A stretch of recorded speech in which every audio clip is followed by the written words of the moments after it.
e dizer como é que eu posso contribuir para o outro, independente de ego. Vivemos em países onde a gente divide entre o pobre e o rico, o branco e o preto, dividimos entre quem sabe e quem não sabe, e no final estamos com esses indicadores, tendo tantas pesquisas avançadas e na prática muita coisa precisando melhorar, tá?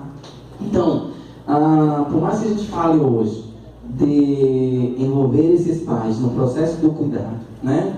A gente ainda vê a ausência deste homem dentro do acolhimento dos serviços de saúde. Isso não sou eu que estou falando, é o que as pesquisas apontam. E a gente vem construindo isso desde a atenção básica, né? Então hoje eu estou tendo a oportunidade de discutir com o professor Anderson Reis, que é um dos professores que tocam lá a linha de saúde do homem dentro da Universidade Federal da Bahia. Esse projeto surge inclusive na discussão nossa, talvez mais à frente, mais atrás, desculpa, para atender ao Agosto Dourado, né, junto com a Unicef. E a gente começa por meio desses 11 pais pensar, né, como a gente pode chegar no processo de amamentação. E se a gente fizer uma reflexão do nosso cenário de atuação, vocês vão ver que muitas vezes quando esse homem chega na unidade básica com esse filho, a primeira coisa que a gente pergunta é: cadê a mãe? Primeira coisa. As altas nos hospitais hoje, a grande maioria, é claro que tem as suas exceções, são centradas na mulher. Raramente a gente vê profissionais, estou colocando no geral, e me colocando em trazer esse processo do homem para o envolvimento. E aí a gente cobra dele.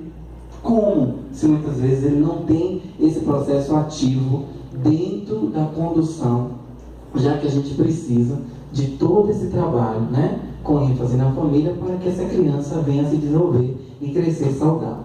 Então, o meu desafio foi trabalhar com essa paternidade, e fala-se da paternidade moderna, incentivo à amamentação. E aí eu tive o privilégio, né, uma psicóloga, Vânia Bustamante, agora em 2019, ela lança um artigo fantástico, eu sugiro que vocês leiam. Parece que ela estava lendo o que a gente estava discutindo, e ela consegue publicar agora um trabalho sobre o acompanhamento desses pais e como esses pais conseguem trazer para esses filhos grandes desenvolvimentos até o terceiro ano de vida. E aí a Unicef trabalha junto com a OPAS, Ministério da Saúde, a Organização Mundial de Saúde, esse cuidado nos primeiros 1000 dias.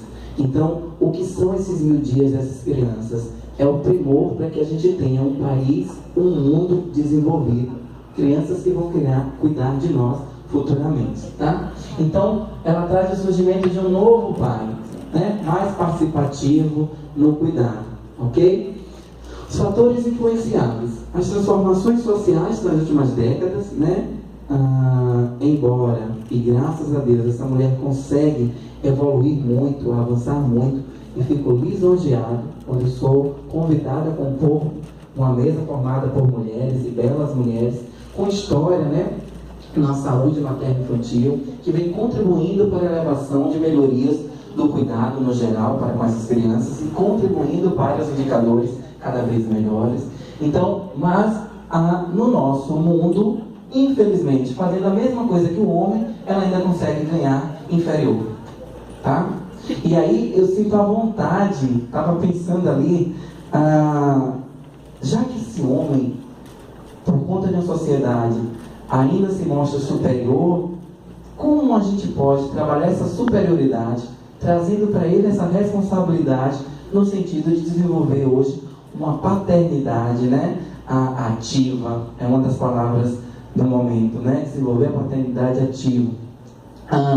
Maior inserção das mulheres no mercado de trabalho, então hoje ela precisou dividir o orçamento da casa, ela foi para o mercado de trabalho e muitas vezes esse homem assume o cuidado desta criança, que não é fácil. Do mesmo jeito que para a mulher que acabou de parir, colocar no peito e dizer assim, amamente, que muitas vezes é a síndrome da mãe vaca, acha que ela vai ter leite pronto, para esse homem também não é fácil tomar conta daquela criança, porque ele cresceu e viveu com isso sendo feito por mulheres, tá? E muitas vezes a própria discriminação, que não vem só na parte verbal, não.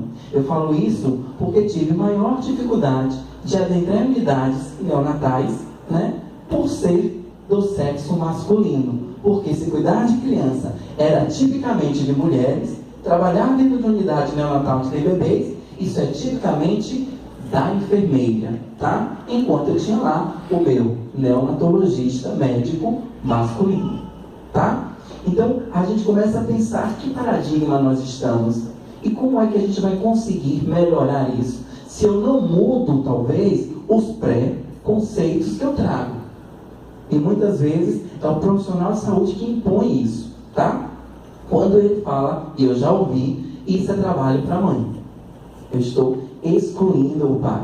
Quando muitas vezes eu digo assim, ó, divida com ele isso. Isso é o homem que tem que ser responsável, com talvez suprir a parte alimentar, a parte financeira. Por que não a mulher também?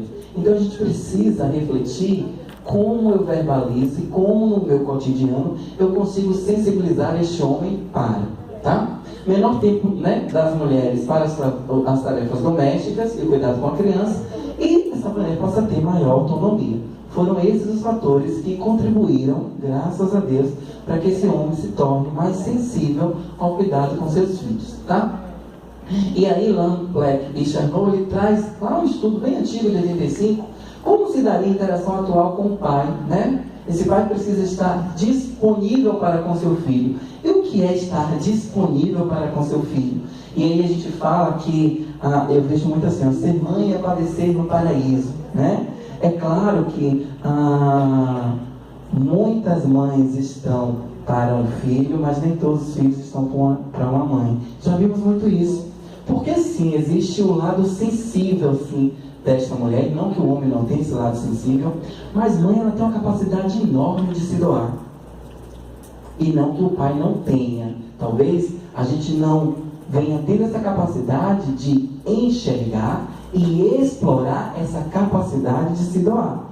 Não sou pai, mas muitas vezes passei noites em claros com meu sobrinho, porque minha irmã precisava descansar um pouco. E não por ser profissional de saúde, eu trabalho na área de neonatologia, porque eu entendia que isso era uma função de um ser como cidadão. E aí a gente promove a vida, independente do que eu estou fazendo. Tá? O grau de responsabilidade é assumida em relação aos seus filhos. E aí começa a criar novos conceitos. O pai e a paternagem, a mãe e a maternagem, o ato de só trazer, ou o ato de conceber, ou só estar ali do lado que seu filho nasceu, não necessariamente configura-se o papel efetivo de pai. E aí fala-se muito, pai não é o que faz, é aquele que cria. Muitas vezes a paternagem é exercida pelo avô, pelo tio, pelo vizinho, né? E aí, paternagem ou maternagem vem muito ligado a vínculo. E aí o nosso estímulo, que estímulo eu estou dando para este homem criar vínculo, se hoje existe lei, que é direito do pai ficar ali do lado, e muitas vezes, por burocracias, a gente afasta este homem, né? Várias vezes eu vi isso, várias vezes eu tentei, talvez, reverter isso, mas tem coisas que independem do enfermeiro, da senhora médica, né? Vem uma coisa de gestão, e aí tem várias desculpas, é a estrutura que a gente não tem. Somos um país de lei, que precisa-se de uma lei para que as coisas sejam efetivadas, e muitas vezes a gente não consegue, porque também somos um país de dar um jeitinho, tá? E a gente precisa repensar nisso. As práticas realizadas por homens, né, muitas vezes. Então, esse também é um estudo desenvolvido em 2013, né? Ele traz que o homem está ligado com o brincar, né? A preocupação, já surge a preocupação do homem com o cuidado com o bebê e a preocupação com o cansaço da companhia. 2019 hoje é um estudo desenvolvido por mim e pelo professor Anderson.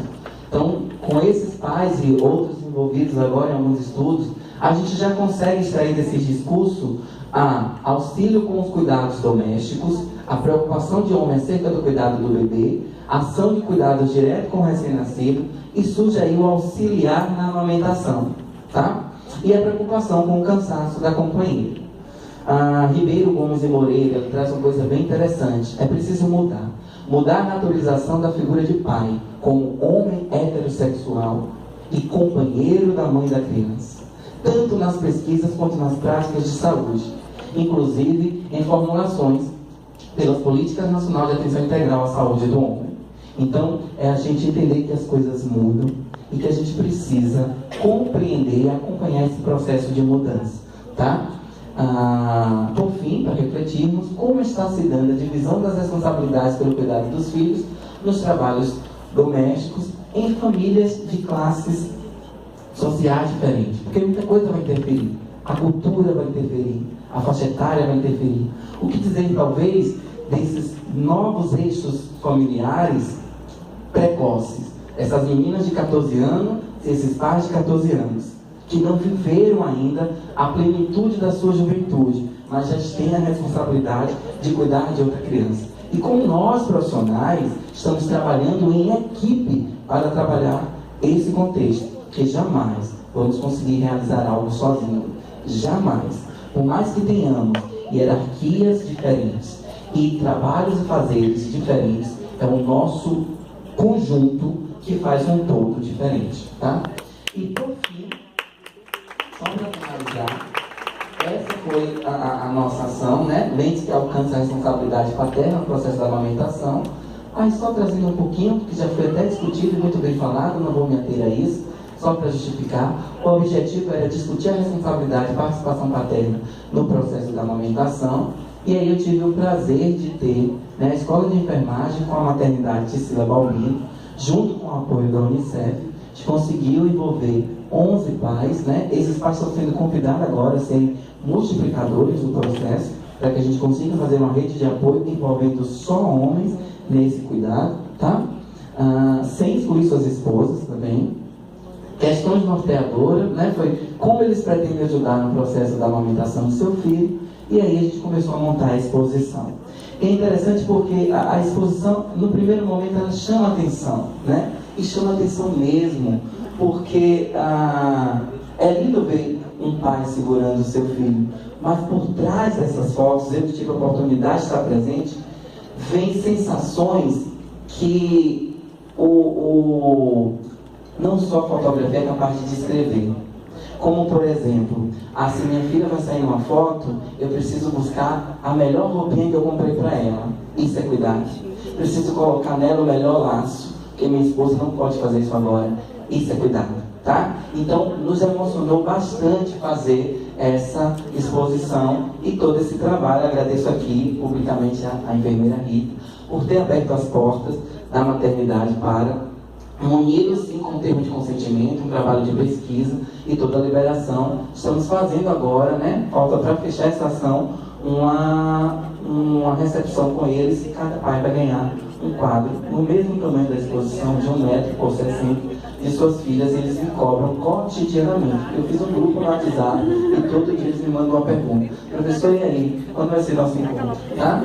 Então, as exposições: lançamento pela campanha Agosto Dourado, né? A UFBA na Praça, o Festival Japonês, o Congresso UFBA, o Shopping Piedade, e lá na Escola de Educação, para a gente estar envolvendo em outros cenários. Então,